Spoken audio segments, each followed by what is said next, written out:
Bismillahirrahmanirrahim. Assalamualaikum warahmatullahi wabarakatuh. Salam sejahtera buat kita semua, para mahasiswa di mana saja berada. Topik kita pada kesempatan kali ini adalah sejarah perkembangan bimbingan dan konseling.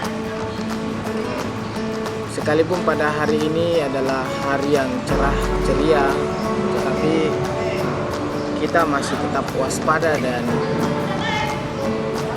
peran aktif di dalam pencegahan penyebaran virus corona yang sedang mengganas pada saat sekarang ini. Oleh karena itu kita harus senantiasa menjaga kebersihan lingkungan dan di sekitar kita, terutama kita setiap saat mencuci tangan dengan menggunakan sabun minimal. Kemudian kita tetap stay di rumah, tidak boleh kemana-mana kecuali sangat urgent untuk kita kunjungi. Baik, bimbingan dan konseling adalah merupakan ilmu pengetahuan yang memiliki perkembangan tersendiri. Karena bimbingan konseling ini adalah merupakan ilmu pengetahuan yang dapat membantu mahasiswa, dapat membantu para pelajar untuk keluar dari masalah-masalah yang sedang dihadapi. Kemudian bimbingan konseling ini dapat mengantar mahasiswa untuk mencapai cita-cita. Sebab ketika mahasiswa tidak mampu untuk keluar dari masalah-masalah yang dihadapi, maka sebuah keyakinan akan terbangun pada diri kita masing-masing adalah mahasiswa tersebut agak susah untuk mencapai cita-cita. Sekalipun kita sadar bahwa setiap manusia itu pasti memiliki masalah, dan masalah itu lahir sejak manusia pun itu lahir sampai manusia itu kembali kepada Sang Pencipta. Bimbingan dan konseling ini lahir pada tahun 1908 di Amerika, yang didirikan oleh Bram Parson yang dikenal juga sebagai Father of the Guidance. Frank ini menekankan bahwa setiap individu sangat penting untuk diberikan pertolongan dari orang lain untuk lebih memahami kekurangan dan kelemahan diri, sehingga dapat digunakan untuk proses pengembangan diri lebih baik dan menentukan pekerjaan yang cocok bagi diri. Dari pernyataan ini, maka kita bisa dapat memahami bahwa bimbingan konseling itu adalah sekonteng bantuan kepada manusia yang dilakukan oleh orang untuk kita dalam rangka mencapai cita-cita, mengantar manusia untuk pengembangan diri lebih baik. Nah, kita harus sadar bahwa manusia itu adalah makhluk sosial, tidak bisa hidup tanpa bantuan orang lain. Oleh karena itu, tanpa ada bimbingan konseling, mungkin manusia bisa berkembang tetapi tidak berkembang lebih baik. Sebab bimbingan konseling ini memberikan materi, memberikan arahan kepada setiap individu yang membutuhkan arahan itu, agar supaya individu itu mencapai tujuan hidup yang lebih baik. Oke, pertama kali istilah bimbingan dikenal pada abad 19 hingga pada abad ke-20 di Boston, Amerika. Pada awalnya istilah ini dikenal dengan berdirinya biro di bidang profesi dan ketenagakerjaan. Jadi bimbingan konseling itu awalnya di orang bekerja, diberikan semangat, diberikan arahan agar supaya orang bekerja itu lebih bersemangat lagi untuk bekerja. Tapi dengan perkembangan ilmu pengetahuan, perkembangan waktu, maka bimbingan konseling pun juga ini dapat digunakan di dalam pendidikan agar supaya para siswa, para mahasiswa, para pelajar yang menghadapi masalah itu dapat keluar dari masalah-masalah yang sedang mereka hadapi, sehingga mahasiswa mengalami perkembangan diri yang signifikan, yang lebih baik dalam rangka mencapai cita-cita. Oleh karena itu, bimbingan konseling dilaksanakan di sekolah-sekolah maupun di kampus-kampus karena kita pahami bahwa setiap mahasiswa, setiap siswa, setiap manusia pasti memiliki masalah. Apakah masalah itu masalah berat atau masalah ringan? Tetapi harus kita pahami bahwa setiap masalah pasti ada solusi. Tinggal prosesnya yang membedakan dari setiap masalah itu. Ada prosesnya cepat, ada yang prosesnya lambat. Nah, bimbingan konseling inilah yang merupakan salah satu komponen terpenting di dalam sebuah proses pencarian solusi dari setiap masalah yang dihadapi oleh orang secara individu maupun kelompok. Seperti yang saya sampaikan tadi bahwa bimbingan konseling ini digunakan atau dilaksanakan untuk pekerjaan atau karir. Pada awal bimbingan konseling itu dikenal di Amerika. Akan tetapi pada tahun 1920 bimbingan konseling itu dilaksanakan di sekolah-sekolah dengan harapan bahwa para konselor itu dapat mengarahkan para siswa untuk memperoleh pekerjaan sesuai dengan keahlian masing-masing. Maka tepatlah ketika kita berbicara pada pertemuan yang lalu mengatakan bahwa bimbingan dengan konseling itu berbeda, tapi satu kesatuannya. Karena kenapa? Bimbingan itu siapa saja bisa melaksanakan itu.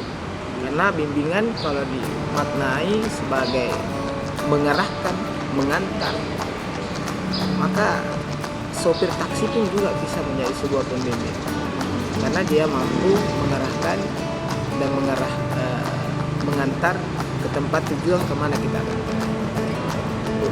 Tidak semua orang bisa untuk melaksanakan konseling, karena konselor itu harus memiliki ilmu tersendiri di dalam memberikan arahan, memberikan solusi kepada orang-orang yang menghadapi masalah. Bagaimana polarisasi yang diterapkan oleh konselor agar supaya orang yang bekerja itu atau orang yang memiliki masalah itu bersemangat kembali bangkit untuk bekerja dan keluar dari masalah yang sedang ada. Pada tahun 1920 di Boston, Amerika, para konselor itu diharapkan untuk bagaimana dapat membantu siswa atau mahasiswa dalam memilih pekerjaan yang tepat sesuai dengan keahlian masing-masing secara individu. Sehingga dengan demikian, tepatlah kalau misalnya bimbingan konseling itu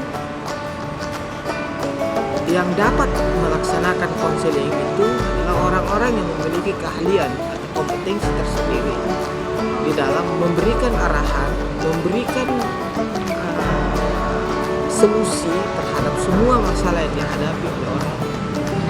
Pada tahun 1920, para konselor sekolah di Boston, Amerika, New York diharapkan mampu membantu siswa dalam memilihkan pekerjaan yang tepat sesuai dengan keahlian masing-masing.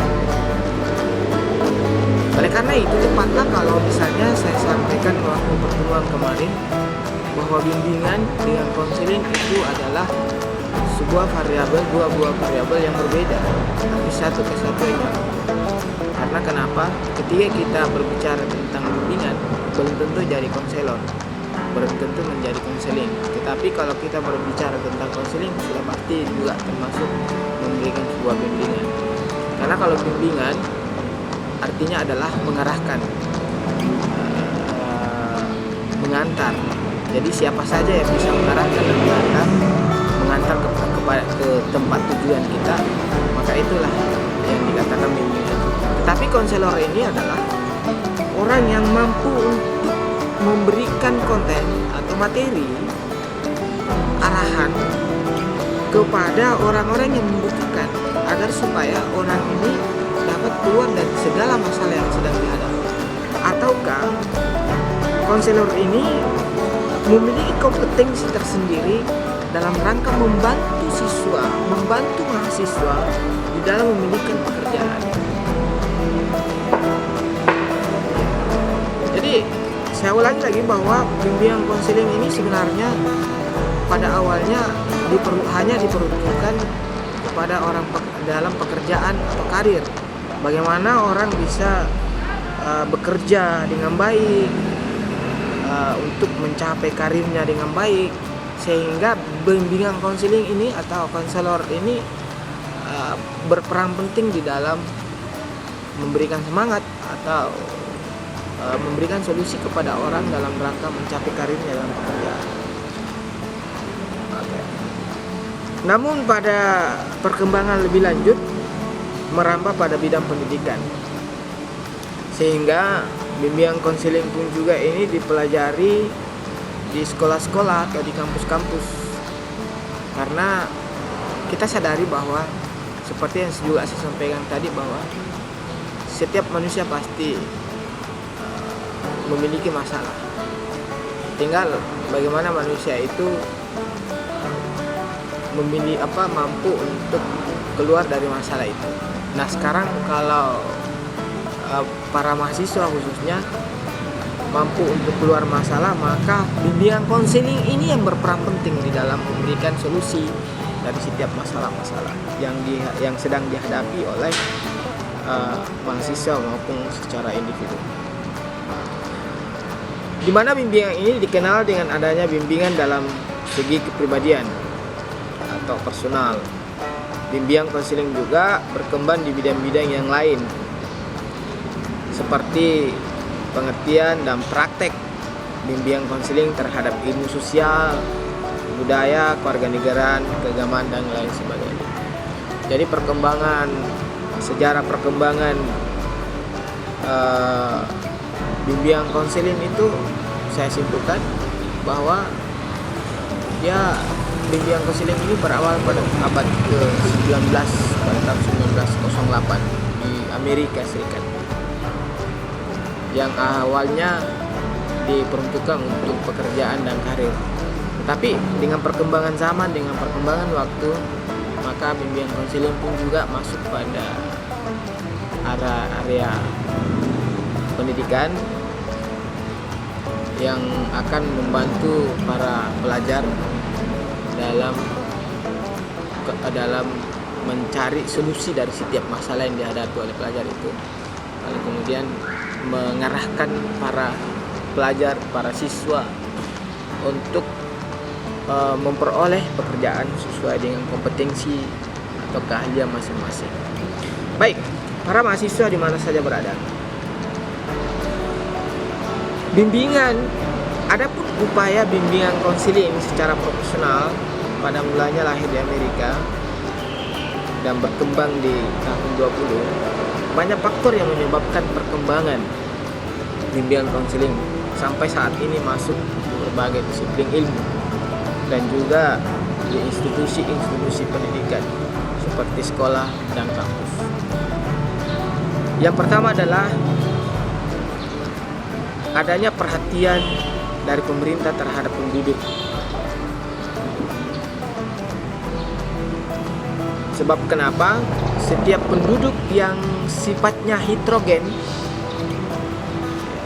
apalagi di perkotaan seperti ini, di perkotaan pasti mengalami berbagai macam ragam masalah, sehingga bimbingan konseling dibutuhkan di aspek itu. Karena perkembangan imigran, perkembangan urbanisasi, perpindahan ke kota, sehingga banyak karakter yang dibawa oleh orang-orang yang yang dari desa atau yang melakukan imigrasi yang memiliki karakter yang berbeda. Inti kata adalah kedatangan para urban atau imigran membentuk sebuah karakter yang heterogensi sangat tinggi, sehingga disitulah biasa memiliki resistensi yang sangat tinggi munculnya berbagai masalah. Sehingga dari risiko yang sangat tinggi itulah bimbingan konseling berperan penting dalam hal ini. Kemudian pengaruh disiplin mental pada awalnya berkembang dari perlakuan manusiawi pada orang-orang yang gangguan jiwa dan berada di rumah sakit. Itulah faktor-faktor, salah satu faktor, karena sekarang ini banyak faktor yang mengakibatkan orang stres, depresi, bahkan sampai sakit jiwa. Sehingga bimbingan konseling pun juga ini adalah merupakan komponen terpenting dalam menjawab permasalahan-permasalahan yang dihadapi oleh masyarakat. Kemudian adanya gerakan pemeriksaan psikologis semakin berkembang, mengembangkan sayapnya dalam membuat instrumen-instrumen untuk menguji kepribadian seseorang, dan juga sebagai tes seleksi karyawan pemerintah, pengaruh terapi penyakit dan lain sebagainya. Di akhir pembahasan kita pada kesempatan tadi, saya hanya menyarankan kepada kalian semua bahwa dalam menghadapi situasi saat sekarang ini, tidak menutup kemungkinan ada di antara kita yang mengalami sebuah depresi, kepanikan, dan ketakutan. Sehingga dengan demikian,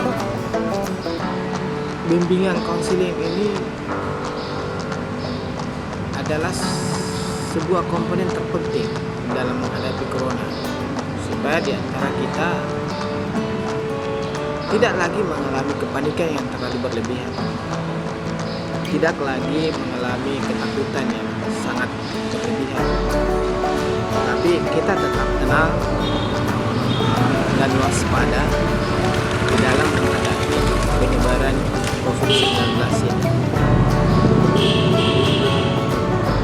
Dan saya hanya memberikan sebuah tips dalam rangka menghadapi penyebaran keganasan COVID-19 ini adalah yang paling sangat efektif adalah stay at home. Jangan kemana-mana. Dan kemudian yang kedua, setiap saat kita harus cuci tangan kita dengan 6 langkah kita. Kemudian yang ketiga, kita senantiasa menjaga jarak. Tetapi kita menjaga jarak bukan berarti kita harus memutuskan silaturahmi di antara kita. Jaga jarak itu adalah salah satu upaya mandiri kita untuk mengantisipasi penyebaran virus corona. Kemudian yang keempat adalah kita senantiasa menjaga depresi jiwa kita. Jangan biarkan kita stres menghadapi corona. Kita harus tenang. Dan lebih penting adalah dekatkan diri kita kepada Tuhan Yang Maha Esa.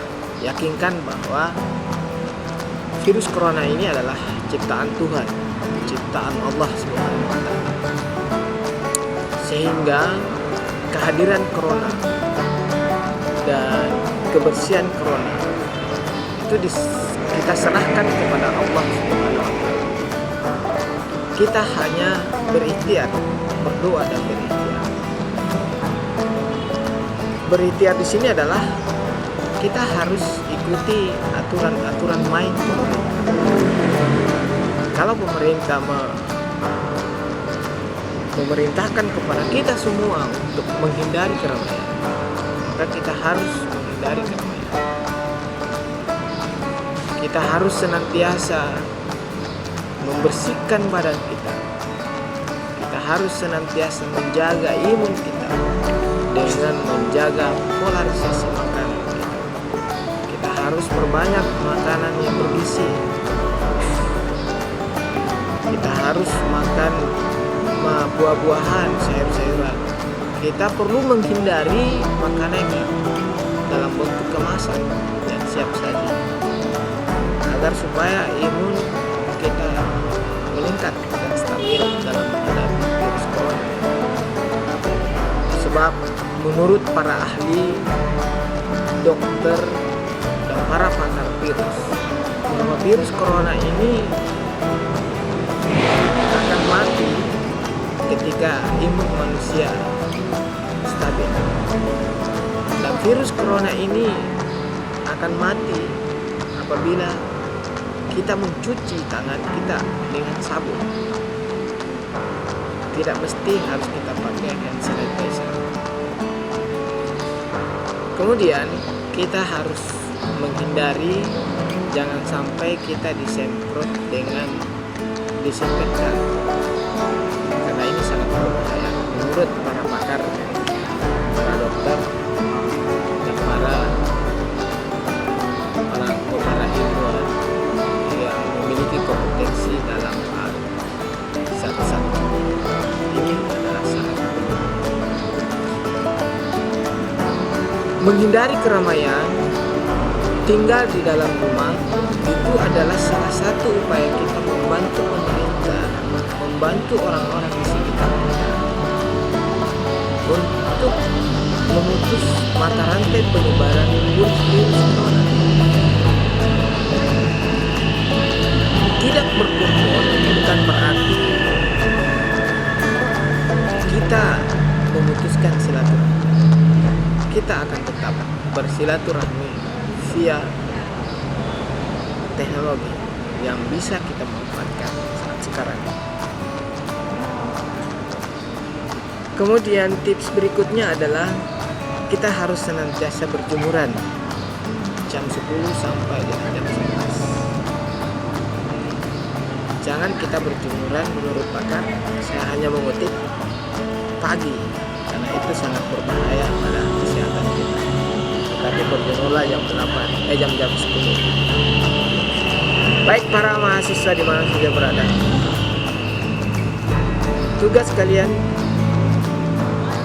saat sekarang ini adalah silahkan komentari video ini, lalu kemudian resume apa yang kita sampaikan melalui video ini,